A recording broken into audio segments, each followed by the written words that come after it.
I'm Vaishali Shroff and I'm delighted to bring my latest book, The Adventures of Padma and a Blue Dinosaur, and talk about it. This is published by HarperCollins India and stunningly illustrated by Suvidha Mistry.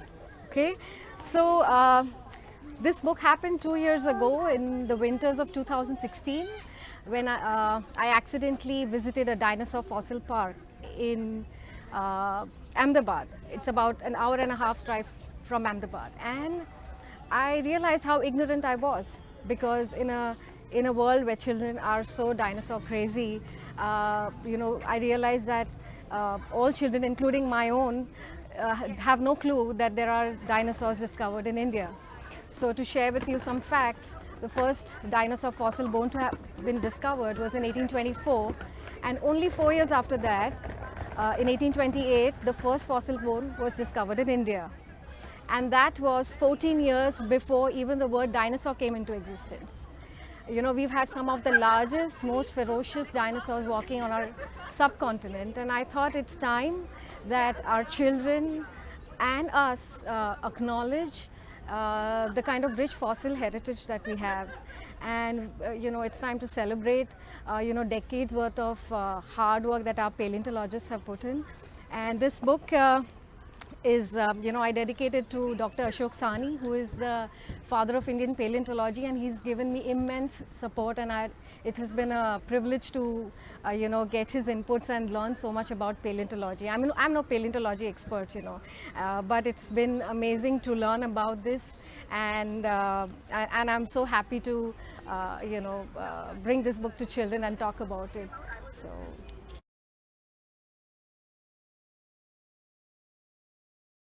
Actually, why a book on dinos when there are hundreds and hundreds of books on dinos already?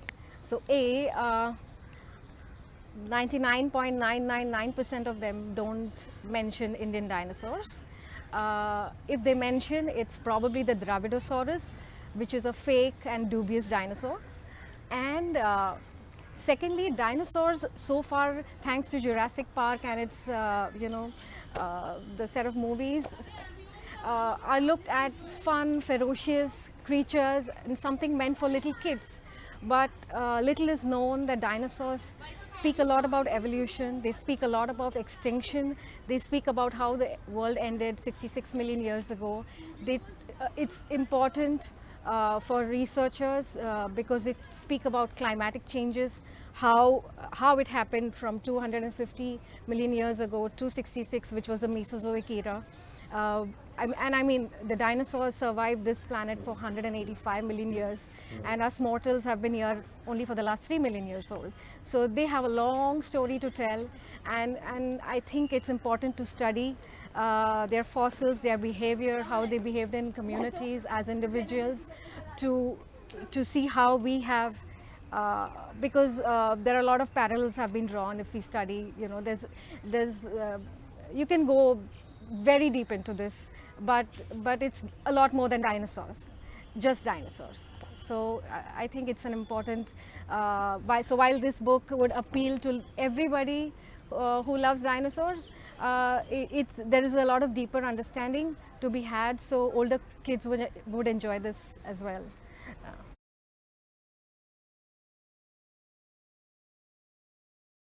Yes, so I'll tell you a bit of coincidence, an irony with this book. So in 2016, I wrote The Adventures of Padma and a Blue Thingosaurus. The story sitting by a cluster of dinosaur eggs at the fossil park. And that was a short story called Padma and the Mythical Makaras. I wrote it for a picture book, and 6 months later, I visited the Natural History Museum in Berlin. And when I was looking at a mount of a dinosaur skeleton, I get a call from HarperCollins. Would you like to do a non-fiction book on dinosaurs? And I'm like, what are the odds that I get a call to do a book on dinosaurs right now, on Indian dinosaurs? And of course I said yes, but I was not too keen if I want to do a non-fiction book entirely. Because I have tons of dinosaur books at home, that my child reads and I have been forced to read. And, they are just boring facts about the weight and height and what they eat and what they prey on. And I thought, it's time to make it more interesting, because this is something that the children are absolutely unaware of. They've not heard, like they can take, dinosaur names in their sleep, T-Rex and the Stegosaurus and the Triceratops, but Indian dinosaurs, no, none. So there had to be a way where there is some form of retention. And I thought, what better way to do it than through a story? So I, spoke with my publisher and shared my story, Padma and the Mythical Makaras, and they were so delighted, and it was so nice of them that they agreed to integrate the two. And so this is a book that not only educates but entertains. The first part of the book, half of the book, is the story where the protagonist Padma and the dinosaur go on a dinosaur trail talking about all the adventures. And the last part is non-fiction, gives you details of at least 12 dinosaurs. About 20 to 25 species of dinosaurs skeletons have been discovered in India, but I talk about 12 really prominent discoveries, and also facts about how you can be a paleontologist. How did the dinosaurs evolve, get extinct? What is the role of paleontologists in India?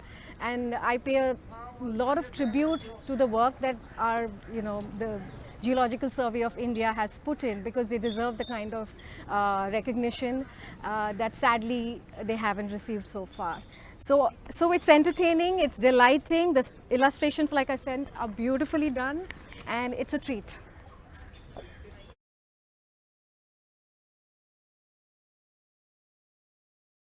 So Suvidha Mistry has illustrated this book, and this is not a regular illustrated book, because there are a lot of technical details, and Tina Narang from HarperCollins and I deliberated a lot on who should be illustrating this book, because we needed somebody who could do justice to the technical details that are involved in illustrating dinosaurs, and as well portray the adventure in a very imaginative and fascinating way. And we thought that there couldn't be anybody better than Suvidha to do it.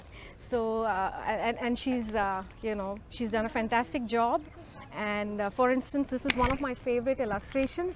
This is where Padma, the curious and adventurous girl, goes on a fantasy trip with her witty grandmother on of course, if you read the book, you'll know more about it. I don't want to give out more details, but they imagine the dinosaur in some beautiful ways that we haven't thought them. And then this story also has a kingdom of dinosaurs, which has been beautifully created, and there are battles. There's a battle between the carnivores and the herbivores. And this one in particular, the very first illustration, you'll be stunned to see the details in an ancient temple that she has done. It's worth a look. You can just open the page and go through it looks like it's really carved. And to come to the second part of the book, there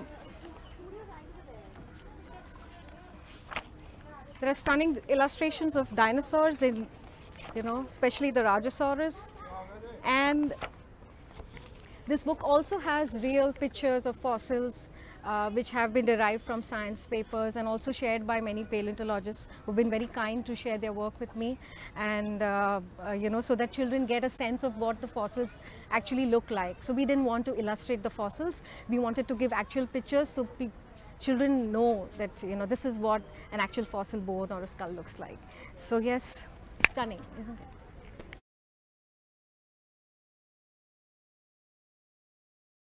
So there are so many aspects to this book, right, starting from the story to the dinosaurs, how they came about and how they were discovered, where they were discovered, and what are their special features, because there are so many unknowns here. So I have done different kinds of sessions, and none of them are alike. So children have enjoyed going on a dinosaur trail along the Narmada, plotting things on the map as to what dinosaur was discovered where. Then I've done sessions where I introduce them to the different kinds of fossils that have been found. They have a hearty laugh when I show them dinosaur poop, how it looked like. And they are stunned when they saw that the entire brain case of the Rajasaurus that was discovered in its entirety, one of the most fascinating fossils to have been discovered in Rayoli in Gujarat. And they also love the fact that our dinosaurs are much more powerful. They have been much bigger, and they get a sense that yes, this is something to be proud of. And apart from our rich history and culture, we have a very rich fossil heritage to be proud of too. Uh, so yeah, it's a fun session, and of course, I have a lovely jingle composed by my friend on dinosaurs. It was written by people in HarperCollins, and my friend strummed it beautifully on the guitar, and also we sing it and we dance along, and that's like the icing on the cake. So.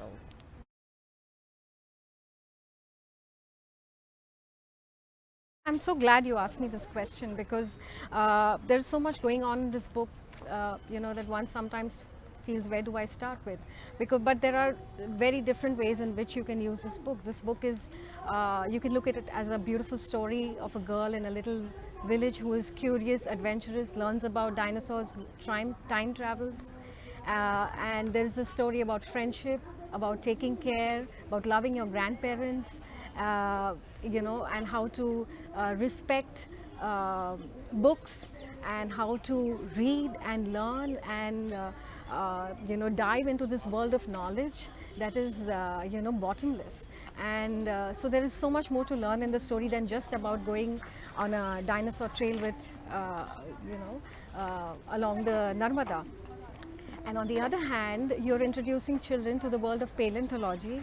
You're telling them about how the world came into being, how we were supercontinents to continents from 300 million years ago to 21st century, how this world has changed, and telling them the significance of dinosaurs, their discoveries, and the most important fact is that we need more people to come up and embrace this discipline of paleontology, because there are more dinosaurs that haven't been discovered than they have been. So in all probability, you could be the next one to discover a new species of dinosaur. And this book also talks about, in our country, it's difficult to pursue certain fields for careers. So this has a guide on what institutes you can go to, what kind of courses you need to, and what kind of people you can go for career counseling as well in paleontology. And it's a beautiful field, what you can do after even learning paleontology. So to teachers, to librarians, to parents, this is an excellent guide on how not only as a journey where you learn about Indian dinosaurs and paleontology, but also on how you can potentially take it up as a career and become a paleontologist. Because kids these days are really curious, and and if you love adventure, and if you're curious, there's a lot in paleontology for people who are so keen.